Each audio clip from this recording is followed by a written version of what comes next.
le sommaire de ce journal, la diète se poursuit chez les sortants de la FASTEF promotion 2013.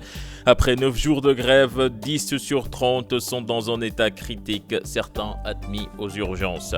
15 ans après le souvenir de Balagaï, toujours vivace dans la mémoire des étudiants, les pensionnaires de l'université Cheikh Anta Diop de Dakar ont réclamé justice lors de la commémoration de l'anniversaire de la mort de l'étudiant ce 31 janvier. Une nébuleuse autour de la découverte du gisement de gaz. Le Forum civil sonne l'alerte. Birahim Seck soupçonne le délit d'initié dans la transaction. Il était l'invité du grand jury. Vous l'entendrez dans ce journal. Et puis le mal-être des travailleurs de Transrail. Depuis l'application du fait de prince et le départ du groupe Advance, il n'y a plus de salaire. L'entreprise fonctionne au ralenti. Voilà le sommaire de ce 20h. Dans quelques instants, le développement.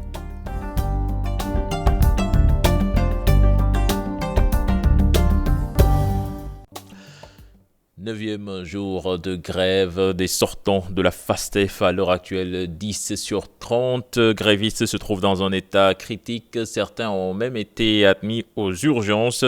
Ces sortants de la FASTEF de la promotion 2013 attendent toujours leurs ordres de service. Mambiram Diouf, Thierno Laurent Mendy pour plus d'explications. 30 grévistes, 10 jusque-là dans un état critique, dont 2, Al-Foussenou et Saliou Djambari, qui viennent fraîchement de sortir du service des urgences de l'hôpital Fann. On a été évacué en urgence à l'hôpital Fann. Vous voyez, je viens tout juste de quitter l'hôpital. Je viens tout juste d'arriver, de rejoindre mes camarades. Déconseillé de poursuivre pourtant la grève de la faim, ils s'entêtent. Même les médecins m'ont conseillé d'arrêter la grève, mais je ne peux pas arrêter parce que je ne peux pas laisser mes camarades. Actuellement, nos OS ou la mort, nous sommes déterminés à aller jusqu'au bout. On ne peut pas comprendre. Nous subissons une injustice notoire dans ce pays. Au chevet de ces diplômés de la promotion 2013 issus de la formation payante, c'était la semaine dernière. Le ministre de l'Éducation nationale, Serigne Mbaye Thiam, leur avait pourtant dit ceci: vous serez prioritaire en cas de recrutement. Mais pour ces professeurs en histoire, géographie, langue et lettres, le besoin est là. Ces propos ne peuvent pas être satisfaisants parce que nous savons net qu'actuellement dans le système, il y a un besoin. Il y a un besoin réel dans le système. Mais ça suffit de voir les élèves. Chaque fois, les élèves réclament des professeurs. Eux, ils nous parlent de besoins. Alors, on ne peut pas comprendre cette contradiction. Au moment où les élèves sont en grève, en demandant des professeurs, ils nous parlent de besoins. Ça, c'est des propos qu'on ne peut pas comprendre. En grève de la faim, illimitée depuis le 23 janvier dernier, accéder aux grévistes à l'intérieur de la FASTEF interdit, consigne donnée aux gardiens. Autre grief. Nous dénonçons ce fait-là. La FASTEF interdit les journalistes d'y accéder, ce qui est anormal. Je vous le disais en sommaire, l'université Cheikh Anta Diop de Dakar a commémoré la mort de l'étudiant Balagaï ce 31 janvier. Les étudiants en ont profité pour réclamer justice pour la mort de leurs camarades au même titre que Bassirou Faye, Chartidiane John, Thierno Laurent Mendy. Campus social de l'université Cheikh Anta Diop de Dakar. Ceci est le mémorial de Balagaï. C'est ici que l'étudiant de la faculté des sciences juridiques et politiques est tombé au cours d'une manifestation. Et 15 ans après, les étudiants se rappellent encore. L'université Cheikh Anta Diop de Dakar commémore la journée des martyrs. Balagaï, Bassirou Faye, Mamadou Diop et tant d'autres. Et nous commémorons cette journée avec consternation, avec émoi, colère et aujourd'hui avec rage. Parce qu'on ne peut pas comprendre que des étudiants puissent quitter leurs localités respectives, venir ici au Temple du Savoir. On a appelé tous les étudiants et toutes les étudiantes autour de l'essentiel, prier, commémorer, faire une sorte de communion et aussi dire nos vœux pour que Dieu les accueille dans son paradis et que pareille chose ne puisse jamais, plus jamais se reproduire ici à l'université. Venus en masse pour marquer cet événement, ces mêmes étudiants veulent que l'affaire Bassirou Faye soit tirée au clair. Je pense que parole du président de la République doit valoir parole d'évangile. Le président était ici le 31 juillet. Il avait dit que le procès allait avoir lieu au courant du mois d'octobre. Nous avons dépassé le mois d'octobre. Aujourd'hui, nous sommes presque au mois de février et rien n'a été éclairci par rapport à ce dossier. Maintenant, nous les étudiants, nous allons donner un ultimatum à l'État. nous allons lui donner un ultimatum. Et cet ultimatum-là, s'il ne le fait pas, si l'État n'organise pas le procès, le l'Université Anta Diop de Dakar sera dans l'effervescence totale, dans le bouillonnement total, parce que nous ne voulons plus accepter à ce que les choses se passent comme ça, sans pour autant qu'il y ait une justice. Depuis 2011, la journée du 31 janvier est déclarée annuellement journée morte à l'Université Cheikh Anta Diop de Dakar pour consacrer cette journée à la mémoire du défunt étudiant Balla Gaye. Toujours la lumière tarde à jaillir sur cette affaire. Cher Tidiane Dione, nous allons parler de toute autre chose. Après la découverte du gisement de gaz, les langues se délient. Le Forum civil soupçonne le délit d'initié dans la transaction. Selon le secrétaire exécutif de l'organisation, l'affaire de la découverte du pétrole, ensuite du gaz, ressemble plus à une nébuleuse. Birahim Seck était l'invité de Mahmoudou Ibra Kane dans le grand jury. Je vous propose de l'écouter. Nous soupçonnons qu'il y ait un délit d'initié. N'oubliez pas que notre ancien président était... Attends, j'explique. Notre président actuel était directeur de Petrosen. Notre président actuel également était ministre chargé, je ne me trompe pas, des hydrocarbures. Il a été ministre de l'énergie. De l'énergie, exactement, de l'énergie. Oui. Donc, il était en parfaite connaissance de différents gisements ou bien des potentialités que le Sénégal devait disposer en matière de cadastre pétrolier. Et subitement, on donne 90% à son frère, à travers Petrotim. Petrotim qui partage avec son collaborateur Timis Corporation, qui lui vend tous les 90%. Timis Corporation qui donne à 100% à Cosmos. Cosmos qui achète à 200 milliards et commence à exploiter. Et subitement, on dit, on a trouvé du gaz. Vous êtes en train de faire des insinuations graves, non, Birahim? Ce n'est pas des insinuations, c'est une réalité. Vous pensez que le chef d'État est vraiment au centre de tout cela? Je ne sais pas s'il est au centre de tout ou pas. Ouais. Mais en tout cas, il a signé, il a approuvé le décret qui a donné à Petrotim le 3 juin 2012. Et je prends en témoin votre correspondant à Washington, Baba Aydara. Très bien. On verra la suite de tout ça. Mais bon, le pétrole finalement, le gaz finalement, faut-il en avoir peur? On en veut ou on n'en veut pas? Si on en veut. On en veut vraiment, mais il y a des préalables. Aujourd'hui, on dit le Sénégal a du pétrole. Le Sénégal aura du pétrole, le Sénégal aura du gaz. Ouais. Mais le code pétrolier de 98 n'est pas modifié. Le code minier également aujourd'hui de 2003 n'est pas modifié. Et même le travail qui est effectué au niveau de l'administration n'est pas un travail transparent parce que ce n'est pas un travail inclusif. Cet incendie criminel à Dabo, dans la région de Kolda, 5 classes en hutte du lycée de Dabo et plus d'une centaine de tables bancs partent en fumée. L'auteur ou les auteurs du sinistre restent introuvables. Le maire de Kolda, Abdoulaye Bibi Baldé, originaire de Dabo, regrette cette situation. Abdoulaye Diallo. 5 classes en hutte du lycée de Dabo ont été incendiées où plus de 100 tables bancs sont réduits en cendres et l'auteur de ce crime odieux demeure inconnu. Un acte qui engendre des difficultés au sein de l'établissement. Notre lycée a été victime d'un incendie. Un incendie qui a vu 5 de nos abris provisoires incendiés et avec tout l'équipement et tout le matériel qu'il y avait là-dedans. C'est-à-dire près de 130 tables bancs calcinées. Cela fait qu'il y a 5 classes à l'heure d'aujourd'hui qui ne sont pas en train d'étudier ou qui le font dans des conditions très difficiles. Si tout ceci est arrivé, c'est parce que le lycée est excentré, le lycée est situé sur un site qui n'est pas totalement aménagé, le lycée n'a pas de mur de clôture, c'est pourquoi des mal intentionnés ont pu pénétrer au sein de l'établissement et commettre le crime qu'ils ont commis. Suffisant pour indigner le ministre-maire Abdoulaye Bibi Baldé qui est natif de cette localité. Il a effectué un déplacement pour s'enquérir de la situation. C'est toute la communauté des élèves de Dabo qui est frappée par cet incident. Cet incident criminel, j'allais dire, qui affecte les études et surtout qui affecte et qui impacte négativement l'année scolaire ici à Dabo, surtout au niveau du lycée. C'est un événement douloureux, triste. Le ministre-maire Abdoulaye Bibi Baldé a rassuré aux populations de la localité et aux communautés éducatives du lycée de Dabo que les plus hautes autorités sont informées de ce malheur et que l'État prendra toutes les dispositions nécessaires pour permettre aux potaches de poursuivre leurs cours au niveau de cet établissement en toute sécurité. Nous restons dans le sud du pays, plus précisément à Bummuda, une localité dans la région de Sédhiou. Depuis 4 jours, les portes du collège de cette localité sont fermées.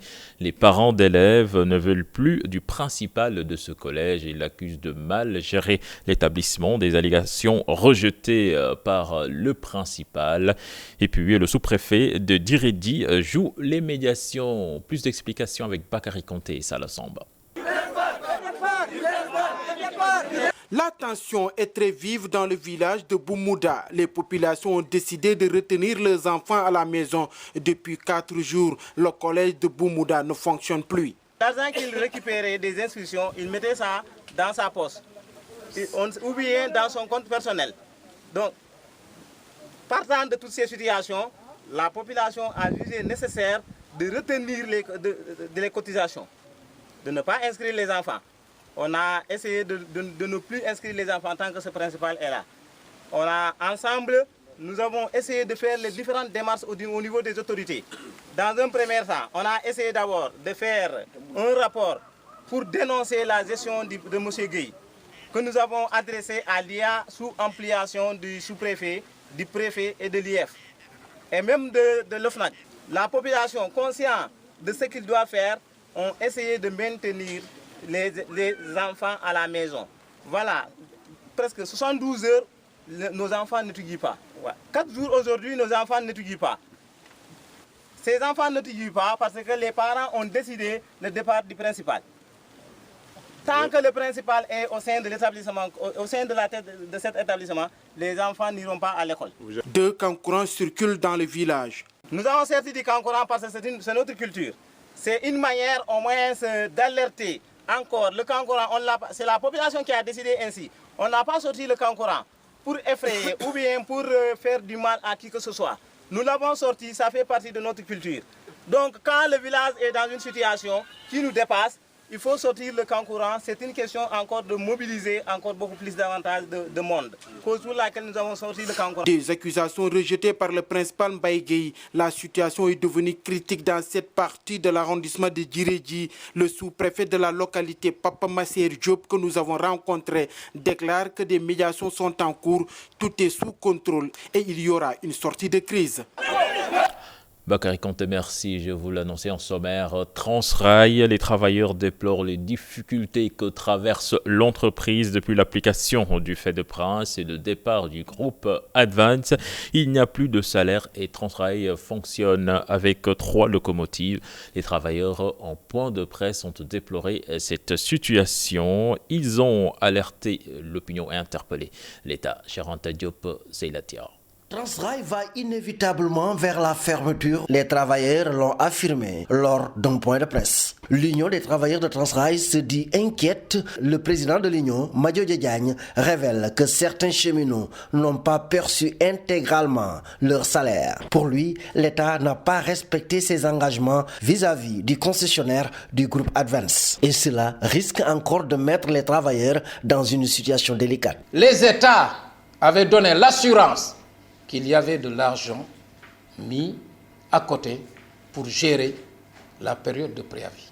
Maintenant, on se rend compte que ce qu'on craignait est devenu une réalité palpable. On a vu que pratiquement, comme ils l'ont acté dans un papier pour dire qu'ils vont payer les salaires, ils n'ont payé que le net à payer. On peut dire valablement que beaucoup de gens n'ont pas perçu leur salaire. Ça, on l'avait dit, on l'avait crié sur tous les toits. Malheureusement, ils ne nous ont pas entendus.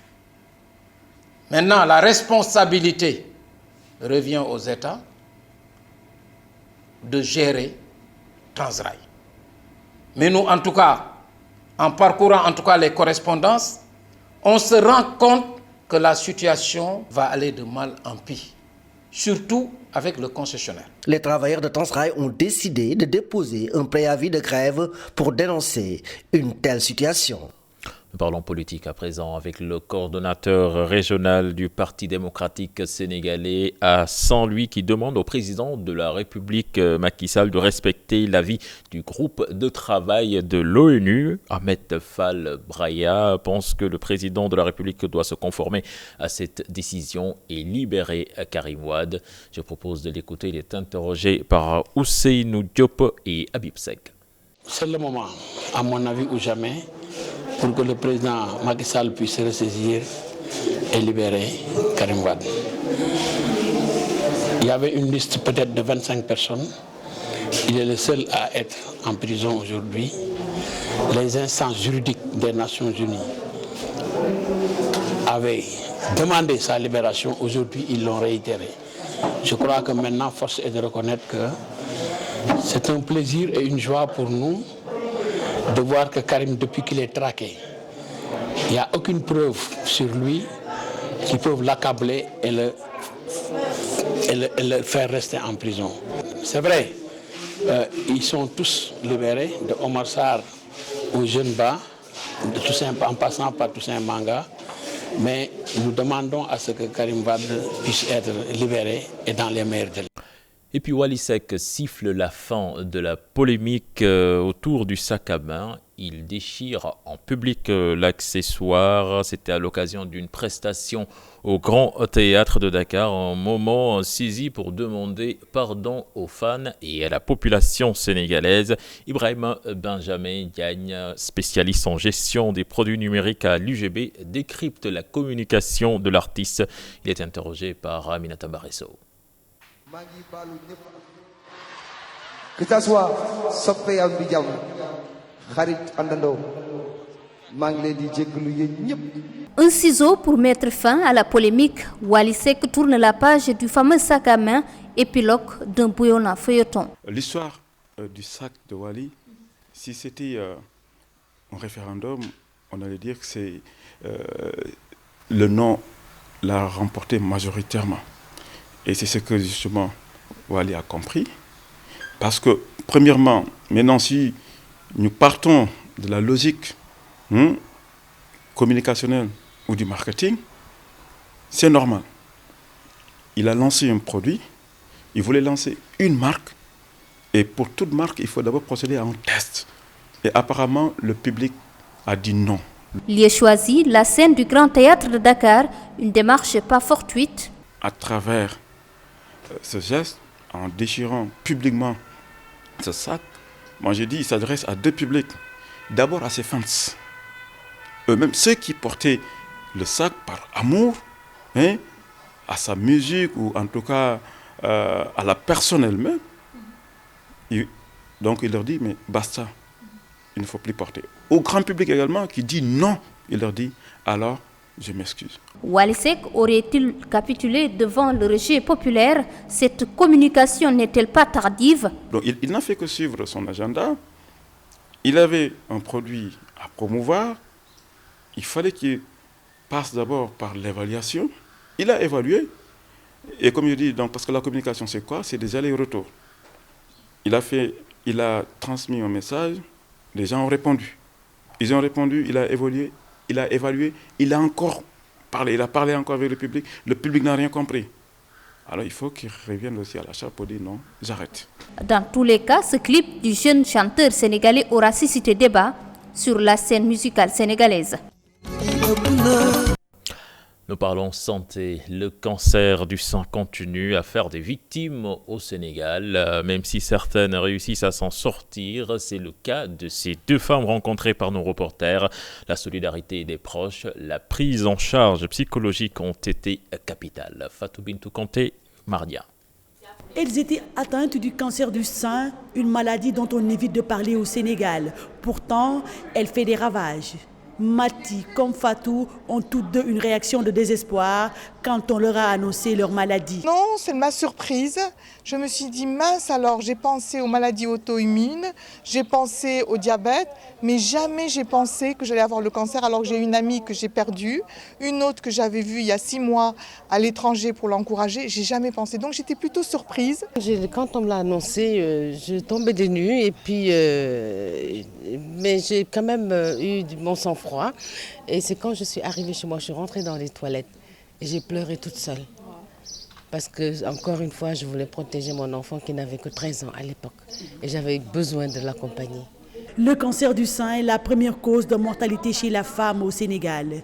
Ces 2 patientes racontent comment elles ont vécu et vaincu la maladie. Donc quand j'ai eu la maladie, en fait ça fait depuis longtemps que j'étais malade, mais on me l'a annoncé en fin novembre 2013. Je dois dire qu'avant la maladie, je me sentais très fatiguée depuis de nombreuses années, donc très déprimée. Et quand on m'a dit que j'avais le cancer, j'étais plutôt contente, tout simplement parce que je pouvais mettre un nom à ce que je vivais. Et en fait, voilà, je trouve qu'à ce moment-là, j'ai dit je vais faire face. Pendant des années par la grande fatigue, mais dès que j'ai eu l'annonce, j'ai surveillé mon alimentation avant l'opération. Et je dois dire que psychologiquement, comme j'allais mieux, physiquement, je me sentais mieux, bizarrement. Ça vous a beaucoup anéanti? Physiquement, oui, parce que bon, avec le traitement, surtout avec la chimio et la radiothérapie, il ne faut pas maigrir, il faut manger. Et quand tu es sous traitement, tu as des aftes dans la bouche, tu n'arrives pas à bien manger. Alors il faut gérer tout ça. Il m'arrivait de rester pendant 2 heures devant un plat pour le terminer. Parce que simplement, il fallait manger pour tenir. L'accompagnement, la prise en charge psychologique font partie des remèdes pour lutter contre cette affection. On doit être mieux informé de ce qui nous arrive, mieux comprendre ce qui nous arrive, parce que notre corps, en fait, c'est le nôtre.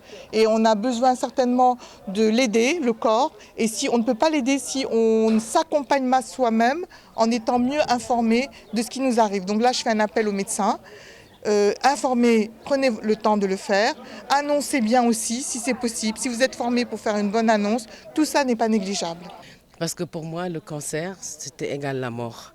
Mais à force de vivre avec, j'ai su que bon, non seulement il y a le vouloir, il y a certainement le bon Dieu et puis il y a son entourage également qui te permet souvent de faire face à cette maladie. La prise en charge du cancer, notamment le coût exorbitant du traitement, fait que des associations essaient de trouver des créneaux pour aider les malades. Et puis la Croix-Rouge sénégalaise au service de l'humanitaire, elle a organisé une journée de collecte des déchets plastiques, l'occasion pour elle de sensibiliser la population à la protection de l'environnement. Plusieurs sites à l'image de Tilène, Sandaga, Petersen ont été nettoyés. Aïssatou Païfal, Mohamed Dian. Amas de déchets plastiques jonchant la gare Petersen. En 2 heures, voici ce qui a été ramassé. La journée de sensibilisation initiée par la Croix-Rouge, une action citoyenne pour une ville propre. C'était de participer à la campagne de lutte contre la prolifération des déchets plastiques qui a été lancée par Monsieur le ministre de la protection de la nature. La reconnaissance d'utilité publique de la Croix-Rouge sénégalaise donc lui imposait de participer à toute action citoyenne, comme c'est le cas actuellement. L'Union de la coordination de la gestion des déchets plastiques s'investit aux côtés de la Croix-Rouge pour rendre la ville de Dakar plus attrayante. Un appel lancé aussi à la population à participer massivement à ces actions. Cette première journée est le prélude à des activités tout au long de l'année. D'abord des activités que nous allons initier au niveau de chacun des 45 comités départementaux de la Croix-Rouge.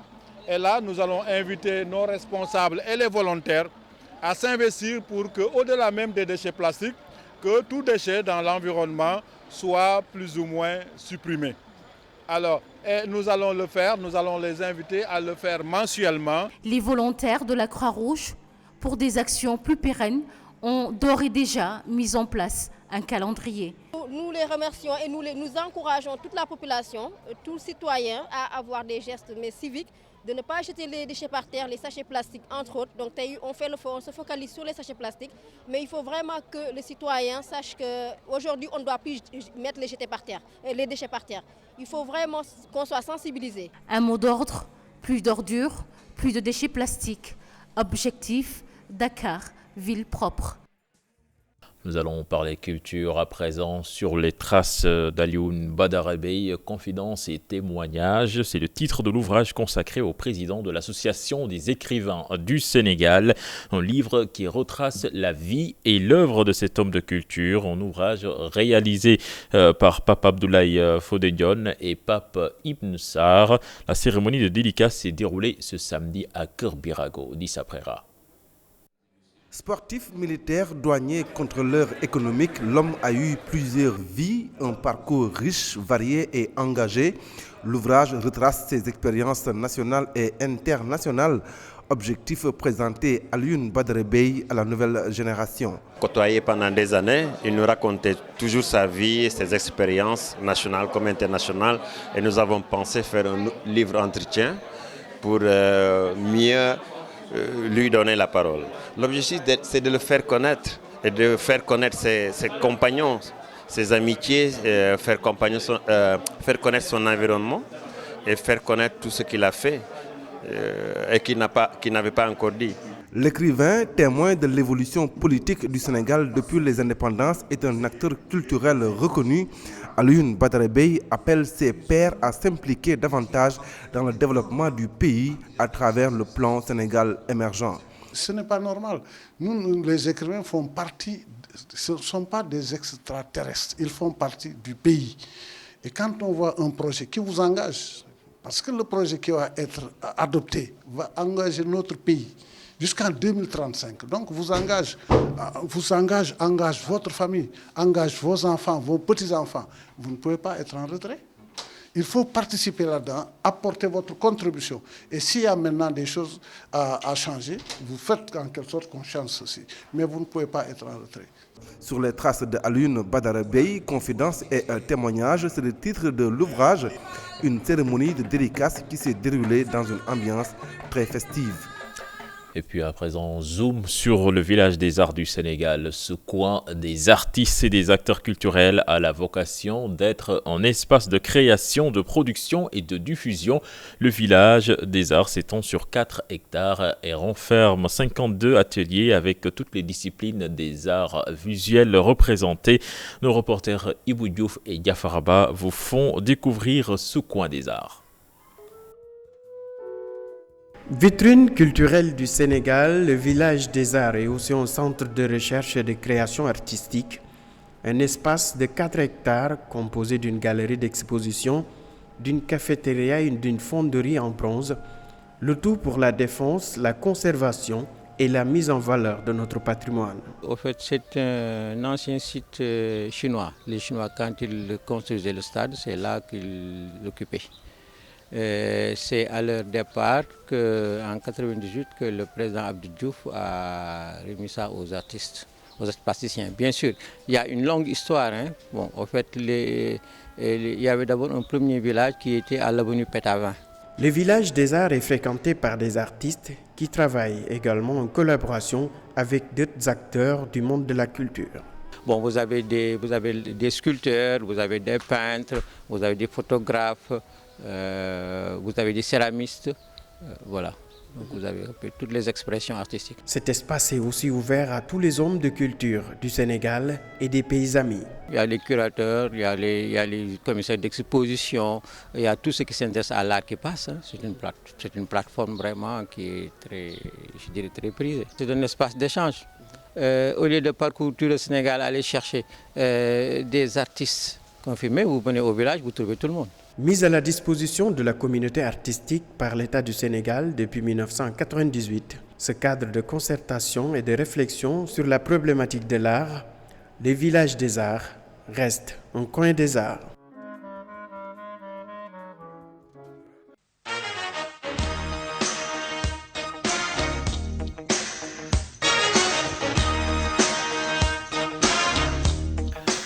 Démarrons la page des sports avec du football. Le derby Jaraaf-Casa Sport s'est soldé par un match nul, un but partout. Un match émaillé d'incidents. Les supporters du Jaraaf ont contesté le but du Casa Sport. Mais avant cela, il y avait eu beaucoup d'ambiance au stade d'Emba Diop, nous disent nos reporters Pape Faraning, Younous Diatta. Des gaz lacrymogènes sur les gradins des supporters de Jaraaf dans tous leurs états après l'égalisation du Casa Sport d'une tête splendide de Aliou Badji, un but qui fait polémique. Écoutez, n'allez pas encore me parler de l'arbitrage, j'en ai suffisamment parlé ces derniers temps pour tout ce qui se passe contre nous. Mais je pense encore une fois que c'est simplement peut-être des aléas liés à un championnat et que donc c'est des choses qui arrivent. C'est l'assistant qui était là-bas, qui s'occupait de la ligne de fond, qui l'a validé. Moi j'étais très loin, je ne pouvais pas dire, mais quand le ballon a arrêté la transversale et rebondi sur la ligne, je ne pouvais pas dire quoi que ce soit. J'étais très loin, j'étais à quelque chose comme 60 mètres, je ne pouvais pas voir. Un match très physique, les joueurs ont tout donné sur la pelouse, du beau jeu avec beaucoup d'occasions. Un derby qui fait rêver. Ça fait beaucoup de journées que je n'ai pas marqué. Il me fallait impérativement marquer. Je croyais en cela, même si c'était 2 minutes, je croyais que j'allais marquer. Et puis j'ai travaillé dur pour mériter cela. Nous avons gagné parce que le match est un match long. Même avant de jouer le premier but, nous avons le premier mi-temps, nous avons des équipes très joueuses. On peut dire que c'est l'un des meilleurs matchs du championnat. C'était bon, comme vous avez dit, c'était plaisant. Les deux équipes ont joué, un jeu ouvert. Nous avons, je pense, cherché à faire la différence. Satisfait du contenu parce que moi j'ai toujours créé haut et fort. Pour gagner le Casa Sport, il faut marquer 3 buts. Et aucune équipe ne peut nous empêcher d'avoir 3 occasions nettes par match. Mais combien on va mettre là-dedans? Parfois 1, parfois 0. Mais aujourd'hui, on a mis une seule là-dedans et c'est terminé. Le score pouvait être plus sévère avec des occasions franches manquées par Hassan Boyd à la 18e minute, de même que Ibrahim Diop à la 31e minute et du côté de Casa Sport, Dominique Mendy dans un stade Demba Diop en ébullition avec les instruments des supporters de Jaraaf combinés aux belles chansons du meilleur comité de supporters de l'Afrique de l'Ouest, Allez Casa. Faraning, les dirigeants du Jaraaf et les supporters pèsent contre l'arbitrage. Durant ce match, Ndofen Fall, président de la section football du club de la Médina, pense que l'on veut nuire à son équipe comme on l'a fait avec la vieille dame, la Jeanne d'Arc de Dakar. Je propose de l'écouter. 3 fois, ça commence à être difficile. C'est la raison pour laquelle peut-être nos supporters commencent un peu à se dire que l'injustice crée la révolte. Il semblerait que nous avons appris effectivement que l'arbitre qui a officié le match Jaraaf-Ndiambour est aujourd'hui suspendu. Mais malheureusement, les 3 points sont partis. Alors, si nous continuons à faire des efforts, ce qui s'est passé aujourd'hui prouve à suffisance que le Jaraaf et le Casa doivent être plutôt protégés. En tout cas, nous ne demandons rien du tout, mais nous demandons simplement que l'arbitrage soit équitable. Nous ne disons jamais à nos joueurs de se polariser autour d'arbitres. Parce qu'en première mi-temps, si les garçons s'appliquent, le match est terminé. C'est sur ça qu'on va parler. Maintenant, on va parler à nos supporters pour leur faire comprendre qu'un fait de jeu est irrémédiable. On ne peut pas y revenir. On peut peut-être faire des sanctions en amont, mais ça ne sert à rien. Si nous avions... Basket féminin, 2e journée, l'université Gaston Berger de Saint-Louis a obtenu sa 2e victoire consécutive en autant de sorties. Les étudiantes de Sanard ont battu l'ASFO à Saint-Louis sur la marque de 66-49. L'entraîneur des vice-championnes du Sénégal revient sur le match et les perspectives pour son équipe. On a su contrôler le match et prendre des écarts de 10 points. Surtout au niveau du 2e et du 3e quart-temps pour pouvoir gagner le match vers la fin. Mais ce n'est pas du tout évident. Donc on a grâce au bon Dieu qui nous a permis aujourd'hui de gagner encore une fois. On a renforcé cette année l'équipe pour essayer tant soit peu de jouer parmi les meilleurs. Donc l'objectif reste entier, c'est de jouer une finale, voire même de gagner un trophée. Propos recueillis par Ousseynou Diop. Et puis 2016, année olympique, les équipes nationales de basketball du Sénégal, hommes et femmes, donc, sont concernées. Le Sénégal ne compte pas faire de la figuration aux Jeux olympiques de Rio. La feuille de route dressée par le directeur technique national du Sénégal, Maguette Diop, est illustrative. Je propose de l'écouter. Il est interrogé par Cheikh Sadibou Diarra. Nous aurons février-mars la mise en place du staff technique. Et en mars, durant le mois de mars-avril, mars-avril jusqu'à mai, la possibilité de permettre à nos entraîneurs qui seront choisis d'aller faire des missions de prospection, de détection et de contact avec tous les joueurs, tous nos joueurs qui se situent un peu partout dans le monde. Il faut permettre à ces entraîneurs-là d'aller les voir, de les rencontrer. Et je dis qu'on aura, entre mi-mai et juin, le temps de pouvoir organiser des camps d'entraînement, de pouvoir se préparer et éventuellement mettre en place, les entraîneurs mettre en place des camps d'entraînement et éventuellement jouer des tournois. C'était le dernier élément de ce journal. Excellente suite de programme en compagnie de la Télé Futurs Médias. Au revoir.